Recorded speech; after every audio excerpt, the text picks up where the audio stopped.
throughout this morning. But I am going to set it over here.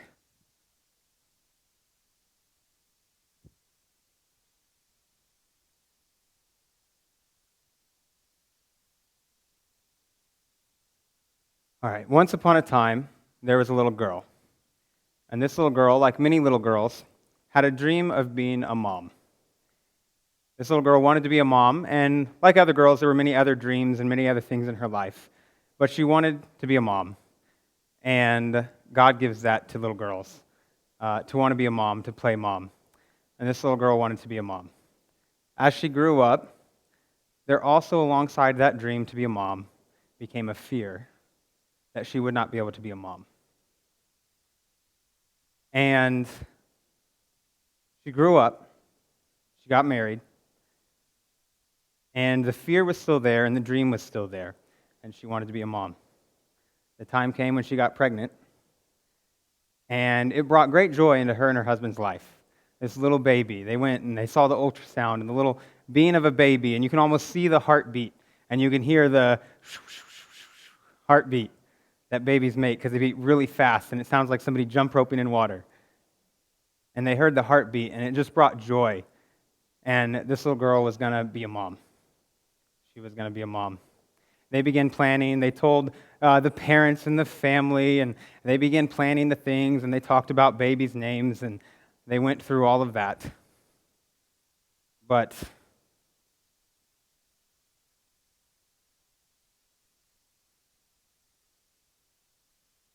the fear became a reality.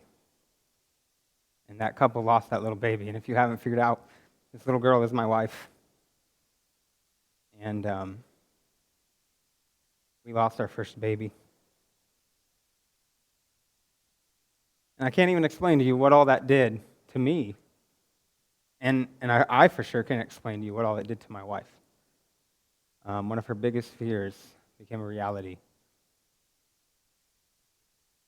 And an ER room is no place to get that news when you went to the ER because of pain.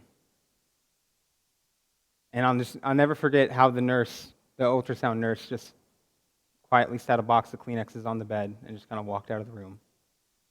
And then the doctor later confirmed it and told us, and we had to walk back out the doors of the ER, just having lost our baby.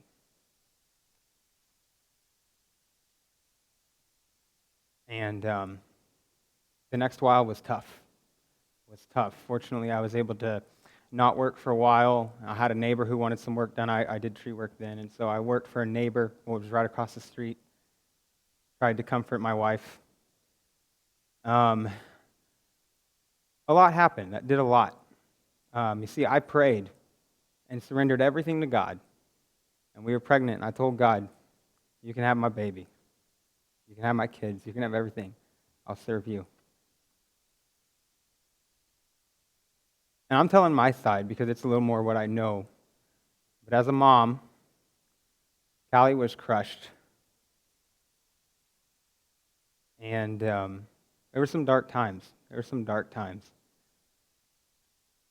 And it was rough on us. But God is good, and He used that time to pull me closer than I think I'd ever been to Him before. And for a while, I couldn't even read the Bible. But if I remember right, I would pray and just kind of seek God. And God was faithful. And then I read Job.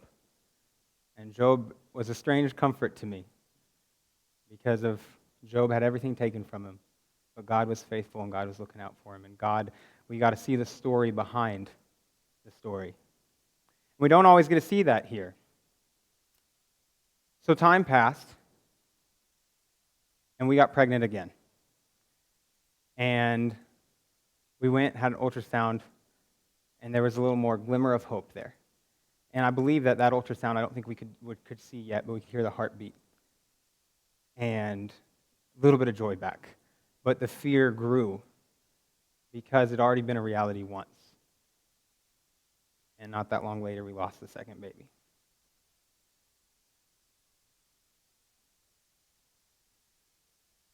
If I told you the dates, I'd have them foggy. Callie could tell you.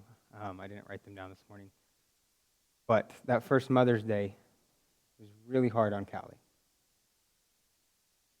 And for a lot of people, Mother's Day can be hard. We come, we celebrate moms, talk about good moms. And it's not always the case. Not everyone's been able to be a mom. Not everyone had a mom. Not everyone had a good mom.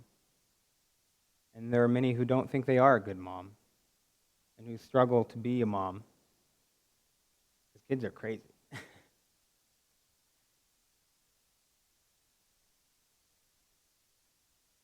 And as I was just praying that God would show me what to talk about this morning, I feel like He really did lead me here, because sometimes it's hard to get up and talk about the perfect mom, or what kind of mom you should be, and who am I to tell you what kind of mom you should be. And I just was thinking about Callie and some other people I know and what people have been through, and I just felt God leading me to this. Because all that time, He was there. And God is a good God. In all the hurt, any mistakes in your life, my life, the brokenness that sin has caused in this fallen world, whether it's something that we do ourselves that brings hurt, whether it's something someone else does that brings hurt, or whether because we're in a fallen world, and sometimes that's life, God is in control.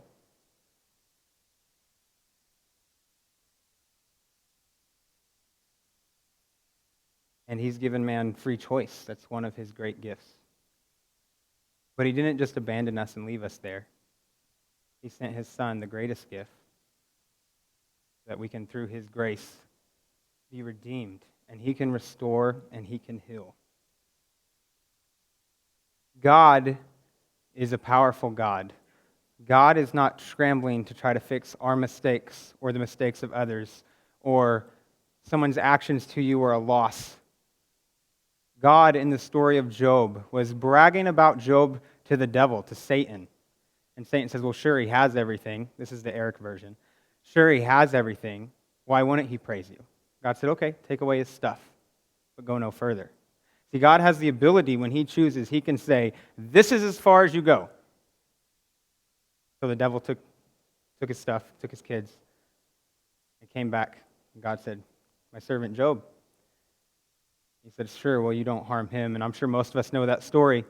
And God said, all right, you can harm his body, but you can't take his life. And not all the demons in hell and Satan could not have killed Job in that moment, because God said, nope, you can't do it. That's the powerful God we serve. And that God made a way for us to be restored to Him through His Son Jesus. And He doesn't always work that way, because He did give free will to man. And man fell, and there is sin in the world. There is brokenness. God can use anything.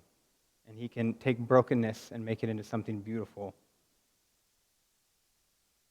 We later became pregnant again, and this time it was with Nala. And that was a long 9 months. But thinking back on it, there were some great blessings given from God. She was, on the chart, she was showing big. And however it all worked out, we didn't even know I didn't, a high-risk pregnancy. But because of what Callie had gone through, I guess, in the size of Nala, we got to have way more ultrasounds than a normal pregnancy. I think normally you have maybe 2 ultrasounds. I can't remember. I don't even know how many we had. We went and we got to see an ultrasound and see Nala all throughout the pregnancy. And because the doctor wrote it up, it was paid for by insurance, all that and everything. And thinking back, that was just a blessing and a comfort to me, but to Mom, to Callie, because the whole 9 months, when you realize that, you realize how helpless you are to do anything for a baby inside of you. And that is God who gives life. And it was just a comfort and a blessing from God that we were able to see Nala way more than most people, and hear the heartbeat, and see her move, and see how big she was. And through all that, we both appreciated life a little more.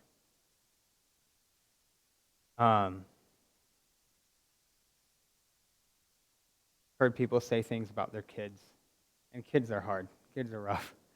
But I hope to never say how I don't want my kids or I wish they, something like that I've heard people say before. And I love my kids. And my kids are crazy. But God, just through that, helped us value life and the frailty of life. And Nala was born, and Nala, I'm partial, but I think Nala was the most beautiful baby I've ever seen. And I think she's grown up as one of the most beautiful little girls I've ever seen. And while that isn't necessarily what matters, at the end of Job, God restored all his treasures, restored kids to him, gave him more kids. And it says in the Bible, nowhere in the land were there women as beautiful as Job's daughters. And I read that and just took it to heart before Nala was born. I don't know. And both my girls are just so beautiful. So beautiful. And they're both smart and energetic. And we still have a long ways to go. And we've been through a lot. But God has brought healing. God has helped us. God helps us to love our little girls. And he can take the darkness of reality and he can turn it into something beautiful. And that's not always the case. Sometimes we don't see that until heaven, which is the best reward and perfect life, where God will wipe away our tears and he'll be our God and we'll be his people. But God did a lot of healing for us. And Callie's a good mom. Callie is way more thoughtful than I ever could be. Callie thinks of things for people that I don't. Callie does special things for the girls and takes time for them and makes sure that they're taken care of. This morning, I got up early. I did all my stuff, said hi to them, and left.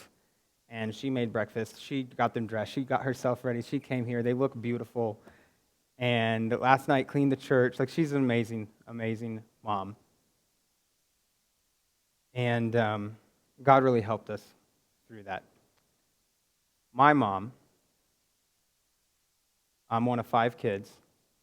And when I was younger, my dad had, I probably can't even tell you all the different physical things. He had neck surgery, and he essentially was in bed for several years of my growing up life.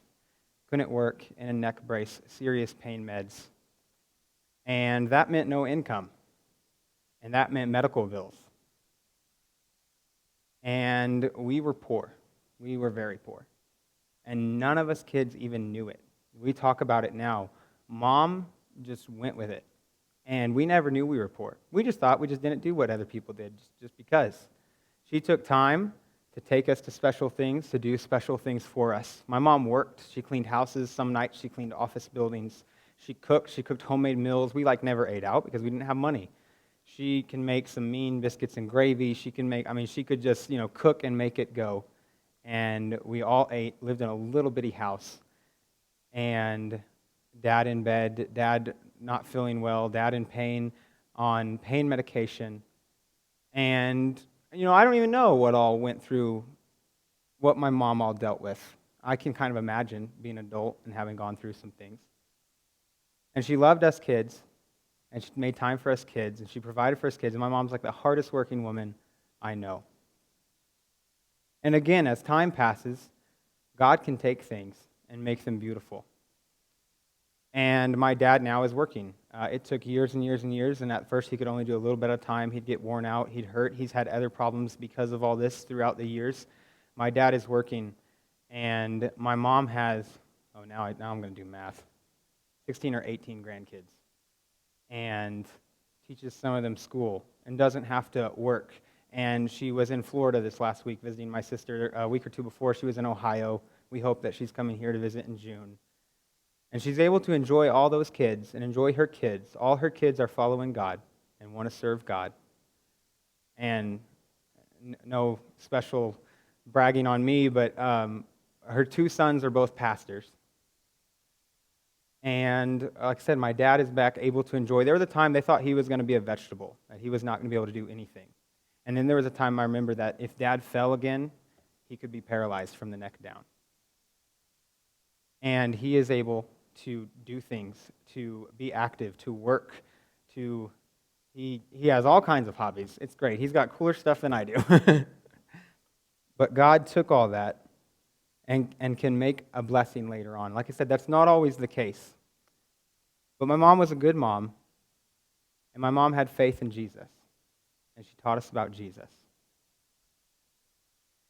So I don't know everyone's story here and what you've been through, what kind of mom you are, what kind of mom you had, if you're not able to be a mom, all the different stories I'm sure everybody has.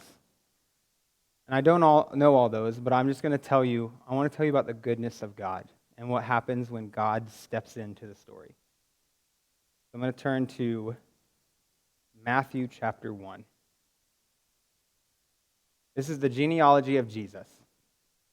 The book of the genealogy of Jesus Christ, the son of David, the son of Abraham.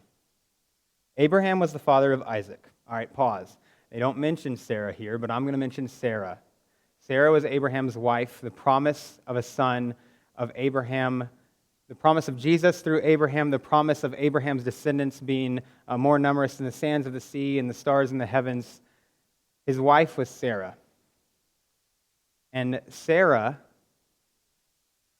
was very old and did not have children. So if you imagine with me maybe what Sarah felt like, and in that culture, it was a big deal to not have children. It was a big deal to not give your husband an heir. That was part of your livelihood. You had families that worked whatever business you had, and when you were old, your kids took care of you, and that was kind of a sign of success, and it was all about the family. And she didn't have kids for till old age. And God promised that they would have a kid. Promised Abraham that through his offspring.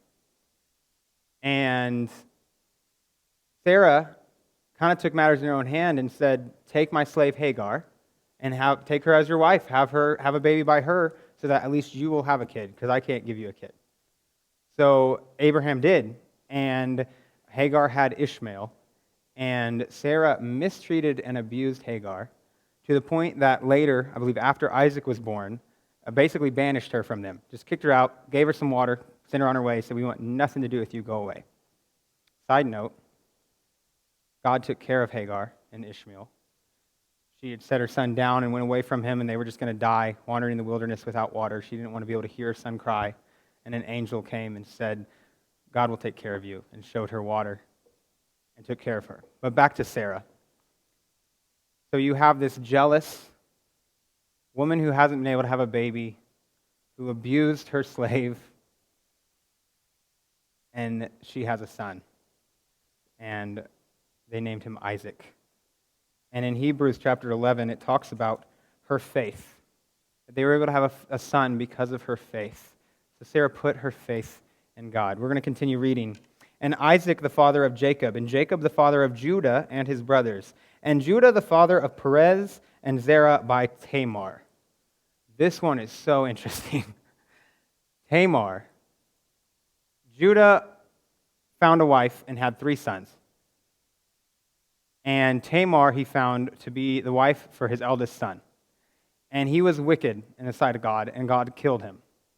So as tradition, the brother takes over to give heir to the other brother's wife. So the second son, Tamar, became his wife.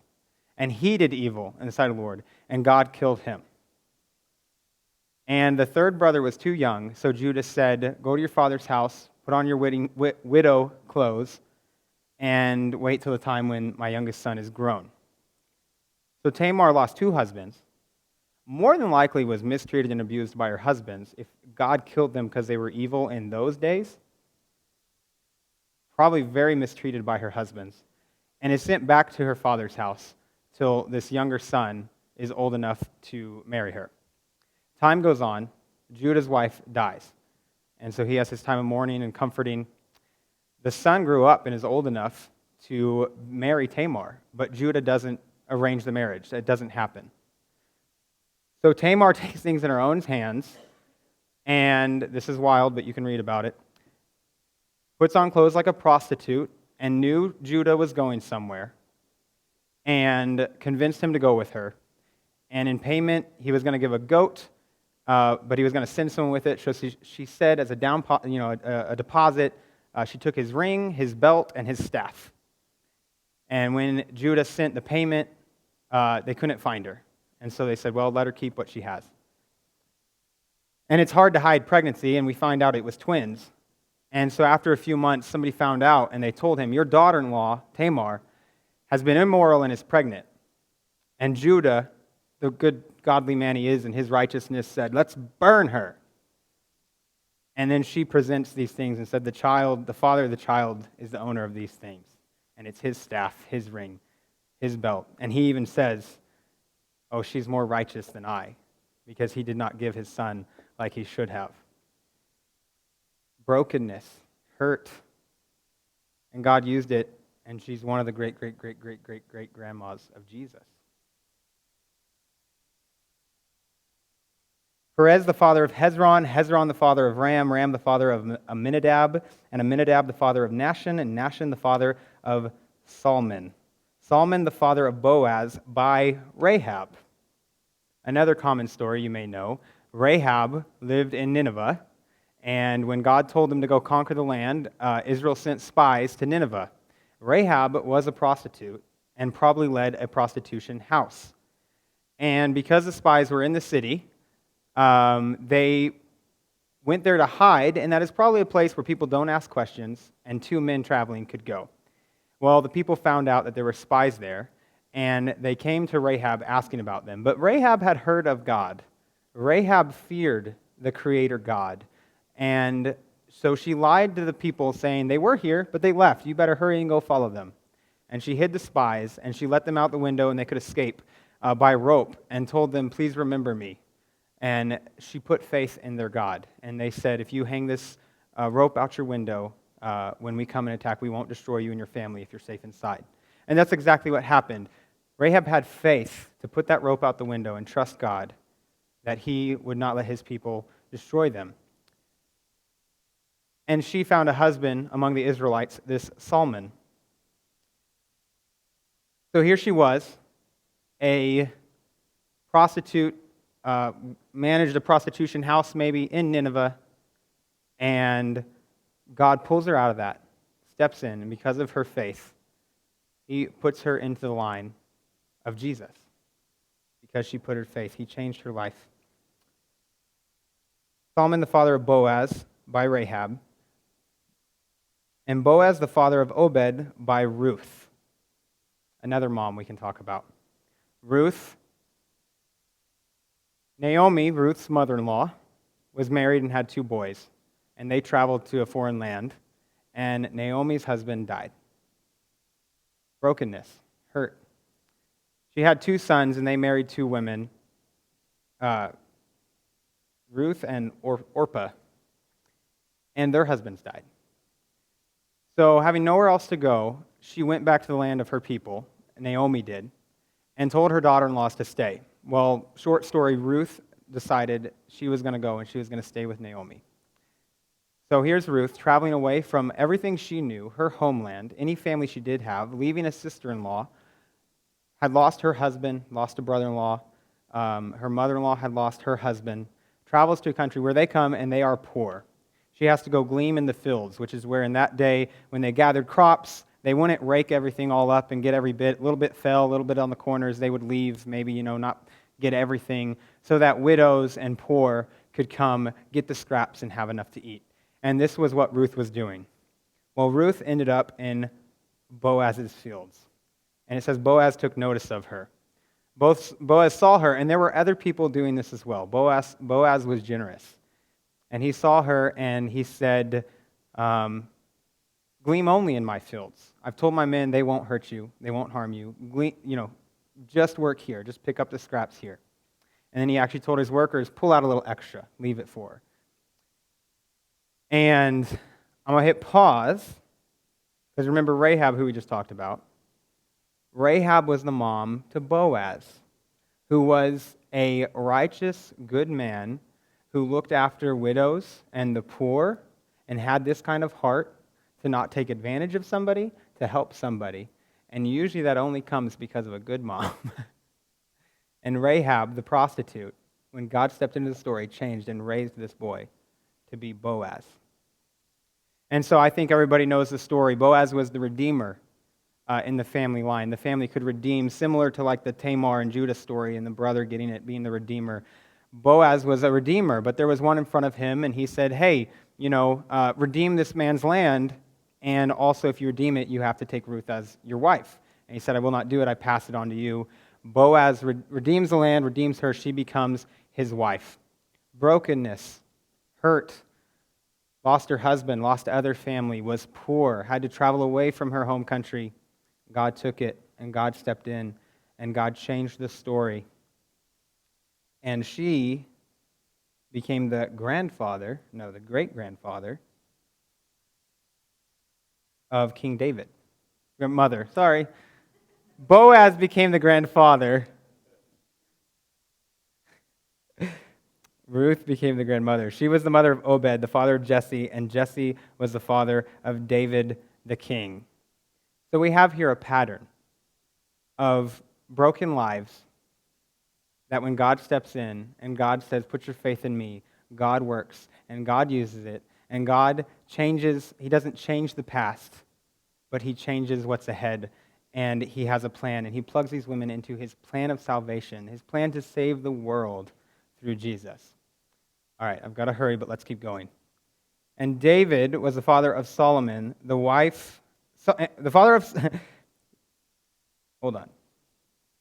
David was the father of Solomon by the wife of Uriah. All right, so that was Bathsheba. Okay, so let's talk about hurting past. Bathsheba was Uriah's wife. Uriah was one of David's mighty men. When David should have gone to war, he was at home, walking around, just looking around to see what he can find. He sees Bathsheba, calls her to him, she gets pregnant. She tells him he's pregnant, and now David's scrambling. What have I done? What do I got to do? And he says, okay, I know Uriah. He probably fought with Uriah. If Uriah was one of the 30 mighty men, David was probably very familiar with him. He said, I'm going to call him. And so Uriah comes, Uriah, how's the fighting going? How are things out there? By the way, you should go home and rest with your wife. And he thinks he's got his bases covered. If Uriah does this, it becomes Uriah's baby and his problem. He's the king. His word against Bathsheba's, he's got it set. But Uriah, in that moment, might have been the better man and said, I should be out there fighting. And he didn't say this, but he might have thought, and you should be too, with the men. I can't go home to my wife. I can't go enjoy that peace and all that when there's men dying out there. So he slept at the door with the servants. So David thought, no, what do I got to do? I'll get him drunk. And that didn't work. And he bribed him. It didn't work. So finally he's like, all right, I know what to do. So he sends word to Joab, his nephew, and says, hey, put him in the bad spot of the fight, draw back from him, let him die. Don't worry about it. So that happens. Uriah dies. And, Joab sends word back to David, and David's like, don't let it bother you. Men die in war, this whole thing. He's got it all covered. Then he gets to be the hero. He gets to be the redeemer, and he says, Bathsheba, come be my wife, and whatever. Except for God noticed. God knew. And David repented, and God forgave him. But the child was born and died. So you have Bathsheba, a mom to this child who dies. The child, from an adulterous act, her husband was essentially murdered. You talk about hurt. You talk about hurt past. You talk about a hurting mom. But David learned his lesson, and it says David comforted his wife. I think he went and apologized. I think he showed her Psalm 51 that he wrote. I think he tried to make things right and comfort her. And she had another son, and that son was Solomon. Brokenness, hurting, struggling, but God steps in and says, I'm a forgiving, loving God, and I can change the picture. Put your faith in me. And she got to be her chariot had the bumper sticker that said, my son's the smartest kid in the world. All right? She was the mother of Solomon. And then lastly, I'm going to touch for a moment, all the way down at the bottom of this list, Mary, Jacob, the father of Joseph, the husband of Mary, of whom Jesus was born. Mary, Jesus' mom. And while hers may not have as much direct brokenness that we know of, think about Mary for a minute. Teenager, engaged, a virgin, and an angel appears to her and tells her she's going to have a son. She said, I can't have a son. He said it's going to be God's son. And I imagine in the moment Mary was like, wow, this is amazing. This is cool. We know the Messiah is coming. I get to carry the Messiah. This is great. The angel leaves. And I got to tell Joseph. I got to tell my mom. I got to tell Joseph. I got to tell my mom. And yeah, try explaining that one to your mom or to your fiance. And God sent an angel to Joseph, and it ended up okay, and Mary went to visit Elizabeth, maybe to get away for a while, to be away from all the ridicule.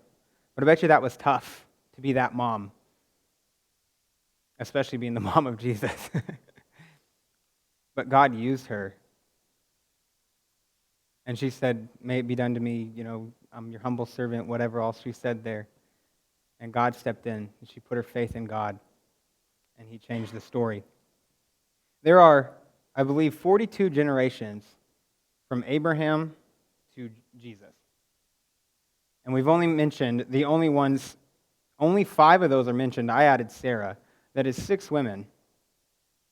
They're the only ones mentioned in this genealogy of Jesus. And I can't help but think there is a reason. These women all had broken pasts and hurt that either they'd done or had been done to them. And God took it, and God redeemed the story. God healed the brokenness. And he took what sin caused, what sin damaged, what sin hurt, and he can change it and use it for his good. And he did. And these are the women that were the grandmothers of Isaac, Judah, David, Jesus. And God used these moms powerfully. So if you're a mom, no matter what your past has been, what you've gone through, loss, Callie's with the kids, I believe, so she's not here, but I would say to her, miscarriage, fears becoming a reality. Love your kids. Love your kids. Thank God for them. God put you in their life for a reason. God put you where you are for a reason. If you have a mom, thank your mom. Thank your mom for what she's done, giving you life. And put your faith in God. Proverbs 31, verse 30 says, charm is deceitful and beauty is vain, but a woman who fears the Lord is to be praised. So if you put your faith in God and you fear the Lord, you'll make mistakes. You won't get it all right. But you are a woman to be praised if you fear the Lord, if you put your faith in God. So that's what I felt like God wanted me to share this morning. If you're a mom, thank you for being a mom. And who knows, you could be raising someone like Boaz. So put your heart into it. Trust God. He'll lead you, and he'll help you. And he says he'll never leave you or forsake you. Stand with me and let's pray and be dismissed. Dear Lord, thank you so much for your goodness. Thank you for your wisdom and your plan of salvation. Thank you for your word and these stories that we can take and we can strengthen our faith and our hope in you. And thank you that you use brokenness and you make it into something beautiful. Thank you for your love. Thank you for your goodness. Thank you for the moms. Thank you for my mom. Thank you for my wife. God, help the moms. Bless them today and be with them as they go from here. And God, we just thank you for our moms. Thank you for giving life through our moms. In Jesus' name, amen. Thank you. You are dismissed.